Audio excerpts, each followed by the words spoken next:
Bab 18. Lisa perlahan membuka matanya. Dia mengercap dan memegang kepalanya yang masih terasa sedikit pusing. Lisa meraba-raba perutnya. Lisa melihat Dimas yang tertidur di kursi. "Mas," Lisa berkata dengan lirih. Dimas terbangun dari tidurnya. Dia langsung saja menggenggam tangan sang istri. "Lisa, kamu sudah sadar? Sadar juga akhirnya kamu? Apa yang kamu rasakan?" Dimas mengusap pelan puncak kepala Lisa. "Mas, anak kita bagaimana? Apa dia baik-baik saja?" tanya Lisa. Dimas berusaha untuk tegar. Dia tidak tega untuk mengatakan yang sebenarnya. Lisa mengerutkan dahinya. Dimas diam saja dan belum menjawab pertanyaannya. "Mas, bagaimana kandunganku? Apa baik-baik saja?" tanya Lisa lagi. "Anak kita sudah di surga," ucap Dimas. "Maksud kamu?" tanya Lisa. "Kamu keguguran, Lisa," lirih Dimas. Lisa kaget mendengarnya. Dia menggeleng tidak percaya akan apa yang diucapkan oleh Dimas. "Enggak, itu enggak mungkin. Kamu pasti bohong," pekik Lisa. Air mata sudah menetes di pipinya. Lisa meraba perutnya. Dia sangat mengharapkan seorang anak dalam hidupnya. Lisa ingin memberikan kebahagiaan kepada Dimas. Namun takdir berkata lain. Lisa harus kehilangan calon bayinya. "Sabar Lisa, aku juga bersedih karena harus kehilangan calon anak kita," lirih Dimas. "Semua ini karena kamu, Mas." Lisa melepas genggaman tangan Dimas. "Kalau saja kamu tidak menginap di tempat Ana, sudah pasti aku tidak akan kehilangan bayi." "Lisa, aku tidak bermaksud meninggalkan kamu sendirian," ucap Dimas. Pintu ruangan rawat Lisa dibuka. Ana masuk dengan membawa bingkisan buah di tangannya. Lisa memalingkan wajahnya enggan untuk melihat Ana. "Lisa, bagaimana kondisi kamu?" tanya Ana. "Lisa keguguran," ucap Dimas. Ana menutup bibirnya. "Lisa, Dimas, aku turut prihatin. Semoga kamu bisa hamil lagi. Kata dokter, untuk bisa hamil akan sulit," ucap Dimas. Lisa kaget mendengarnya. "Maksud kamu apa, Mas?" "Lis, kamu terkena benturan kuat. Kamu bisa hamil tapi kemungkinannya sangat tipis," ucap Dimas.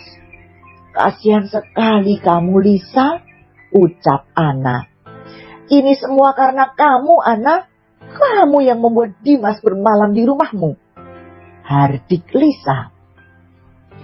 Ana memutar mata malas. "Sebenarnya aku kasihan padamu. Sudah kehilangan anak, tapi mulutmu masih berkata pedas. Aku hanya ingin mengucapkan selamat untukmu. Selamat karena sekarang kamu menjadi wanita mandul." "Ana, jaga bicaramu," bentak Dimas. Ana menutup bibirnya. "Ups, maaf." Ana menaikkan sebelah sudut bibirnya. "Karma itu datangnya cepat ya." Ana menatap wajah sendu madunya. "Kamu sering mengatakan itu ke aku bahwa aku ini mandul. Nah, sekarang kamu tidak bisa hamil lagi. An, kenapa kamu berubah? Kamu seperti bukan anak yang kukenal," lirih Dimas. Dimas menatap istri tuanya. Ana sudah berubah. Sikapnya tidak lagi seperti dulu. Sebenarnya Ana wanita yang baik dan lembut. Tapi sekarang Ana menjadi wanita bermulut pedas dan penuh dendam. Ana menyunggingkan senyum di bibir. Dimas, kenapa kamu berubah? Kamu bukan seperti Dimas yang ku kenal. Kamu dulu begitu setia padaku, tapi sekarang kamu mendua. Dimas mengepal geram. Cukup, An. Ada apa denganmu? Apa karena laki-laki itu kamu berubah? Sikapmu, Dimas, sikapmu yang membuatku berubah, ucap Ana. Ana mengeluarkan map coklat dari dalam tasnya. Dia melempar map itu ke hadapan suaminya. Dimas memegang map itu dan membukanya. Dia membelalak melihat isi dari map itu. Ana memberinya surat cerai. Ana, apa ini? Dimas menunjukkan surat itu pada Ana. Kamu itu bisa baca nggak sih? Ana memberikan ballpoint kepada Dimas. Tanda tanganin saja. Setelah itu kita selesai. Dimas menepis tangan Ana, ballpoint itu terlempar jauh ke lantai. Dimas juga meremukkan surat itu. Dia merobek surat gugatan yang diberikan Ana. Sampai kapanpun kita tidak akan pernah berpisah, ucap Dimas. Ana mengepal geram. Terserah, aku tidak akan menyerah untuk berpisah darimu. Kamu tidak pernah memberiku nafkah batin dan tidak adil dalam berpoligami. Tunggu saja aku di pengadilan nanti. Ana beralih melihat wajah Lisa. Selamat sekali lagi untukmu, Lisa. Predikatmu bertambah dari pelakor bertambah lagi menjadi wanita mandul. Aku harap Dimas tidak nikah lagi karena kamu tidak bisa hamil. Ana melangkah keluar dari ruang rawat Lisa. Tadi pagi Ana memang tidak jadi mengunjungi Lisa setelah mendengar ucapan Dimas. Dia pergi mengambil surat gugatan di pengadilan. Ana lalu pergi lagi ke rumah sakit. Dia ingin melihat Lisa dan memberikan surat gugatan itu kepada suaminya. Ana sudah mantap untuk berpisah dari Dimas. Ana keluar dari rumah sakit dan masuk ke dalam mobilnya. Dia menghela nafas panjang dan menghembuskannya. Dia menyalakan mesin dan melajukannya menuju rumah. Dimas menggusar rambutnya dengan kasar. Dia menatap surat gugatan yang telah dia robek-robek. Dimas tidak mengira jika Ana sudah mengurus perceraian mereka. Mas, kenapa tidak kamu tanda tanganin saja surat itu sih? Ana sudah tidak mencintai kamu lagi, kata Lisa. Diam, ini semua karena kamu. Sikapmu itu yang membuat Ana ingin bercerai dariku, hardik Dimas. Lisa terkesiap mendengarnya. Kenapa kamu malah menyalahkan aku? Lisa kesal pada Dimas yang telah menuduhnya sembarangan. Kamu yang selalu melarangku untuk bersama Ana, kesal Dimas. Dimas beranjak dari kursinya. Dia mengambil kunci mobil dan hendak keluar dari ruangan Lisa. Aku mau pulang. Kamu di sini saja. Ada suster yang akan menjaga kamu. Mas, tega kamu meninggalkan aku, pekik Lisa. Kemarin aku juga sendiri di rumah sakit. Jangan manja. Aku ingin pulang ke rumah Ana, ujar Dimas. Dimas menarik pintu dan keluar. Lisa memanggil-manggil namanya, namun Dimas menulihkan telinganya. Dimas melangkah keluar dari rumah sakit. Dimas masuk ke dalam mobil. Dia menyalakan mesin lalu melajukan ke jalan raya. Dimas bukan pergi pulang ke rumah Ana, tapi Dimas menuju gedung perkantoran Rehan. Mobil Dimas sampai di gedung perkantoran Rehan. Dia keluar dari dalam mobil dan masuk dalam gedung perusahaan. Dimas bertanya pada bagian resepsionis. Ada yang bisa dibantu, Pak? Tanya wanita bagian resepsionis. Katakan pada atasanmu, Dimas ingin bertemu dan bicara padanya, ucap Dimas. Wanita itu lalu menelpon dan memberitahu sekretaris Rehan. Dia mengangguk mengerti atas jawaban yang diberikan dari si penerima telepon. Silakan menuju lantai 20, Tuan Rehan sudah menunggu, seru wanita itu. Dimas langsung saja masuk ke dalam lift dan menekan angka 20. Denting lift berbunyi, pintu terbuka dan Dimas keluar. Dimas disambut oleh karyawan wanita yang akan mengantarkannya menuju ruangan Rehan. Wanita itu membuka pintu ruangan. Silakan. Dimas masuk ke dalam ruangan Rehan. Di sana ada juga Diki yang duduk di sofa. Ray memberi kode agar Diki keluar meninggalkan dia dan Dimas.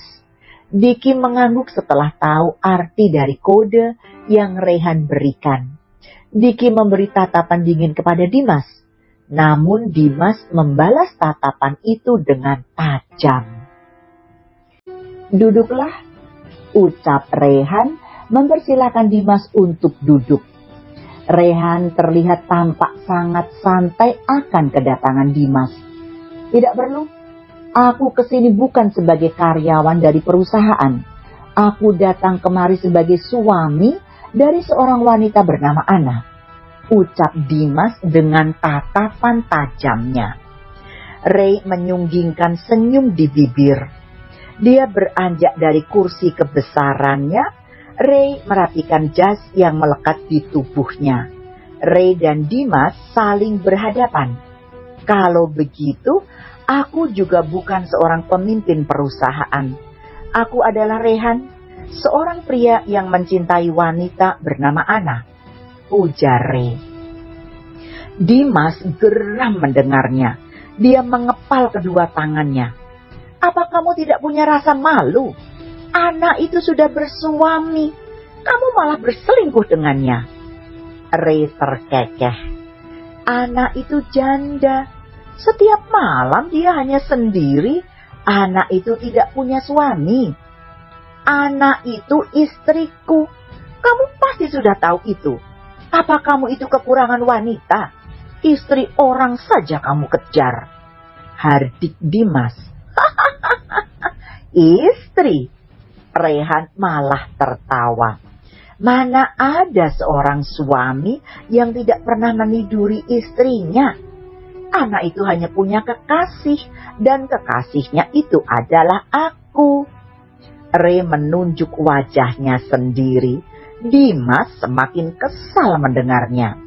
Dia bicara serius, malah Rehan seperti bercanda. Pria yang berhadapan dengan Dimas itu malah terkesan menganggap perkataan Dimas angin berlalu. Sebagai suami Anda, aku minta kau menjauh. Jangan menjadi pria perusak rumah tangga orang. Sarkas Dimas. Kamulah yang merusak rumah tanggamu sendiri. Sebagai kekasih Ana, aku harap kau mundur saja. Sudah cukup Ana menderita karena ulahmu, ucap Ray dengan nada tinggi. Dasar brengsek, kamu sungguh tidak tahu malu, hardik Dimas. Rehan menatap tajam Dimas.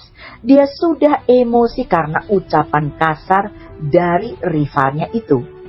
Ray mengepalkan tangan dan melayangkan tinjunya ke wajah Dimas. Ray mendaratkan 3 bogem mentah di wajah dan perut Dimas.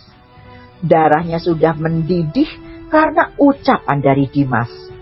Amarahnya sudah naik ke kepala. Kamulah pria brengsek itu. Kamu itu pria tidak tahu diri dan tukang selingkuh, ucap Ray. Dimas tidak tinggal diam, dia juga ikut membalas pukulan Ray. Namun Ray menahan tangan Dimas. Dia menarik kerah kemeja Dimas. Kamu itu tidak bisa melawanku. Aku bisa melakukan apa saja untuk menghancurkan dirimu. Kamu memang punya segalanya. Tapi ingat, sebagai pria sejati kamu tidak akan menggunakan kekuasaanmu itu, ucap Dimas. Kamu menantangku. Kita lihat apa Ana akan memilihmu atau diriku, ucap Ray. Ray melepas tangannya dari kerah baju Dimas. Dia merapikan kembali jas di tubuhnya.